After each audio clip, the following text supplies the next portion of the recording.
শুভ সন্ধ্যা সকলকে। আজ আমরা শ্রী শ্রী জগন্নাথ দেব মন্দিরে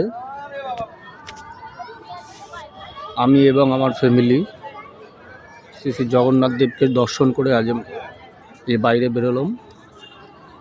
অপূর্ব অসাধারণ মন্দিরটি আজ আমাদের পশ্চিমবঙ্গের মধ্যে তৈরি করেছেন। সত্যি মনটা ভরে গেল আজকে প্রভু জগন্নাথ দেবের মন্দিরে এসে। প্রচুর লোকের সমাগম হচ্ছে এবং মনটা যেন একটু অন্যরকম হয়ে গেল প্রভুর এই স্থানে এসে। মনটা খুব আনন্দ লাগছে মন্দিরে এসে।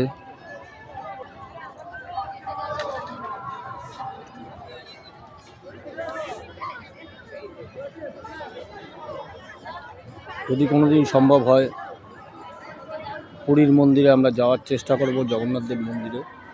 তবে আমাদের পশ্চিমবঙ্গের মধ্যে দীঘায় যে মুখ্যমন্ত্রী এই জগন্নাথ দেবের মন্দিরটি করেছেন,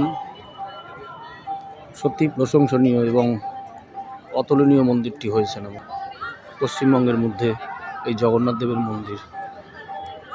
আজকে দর্শন করে খুব আনন্দ লাগছে, খুব ভালো লাগছে। আপনারাও আসুন। পশ্চিমবঙ্গের প্রত্যেকটি বাসিন্দাদের কাছে আমরা আহ্বান করছি, আপনারা আসুন জগন্নাথ দেবের মন্দির এসে দর্শন করে যান।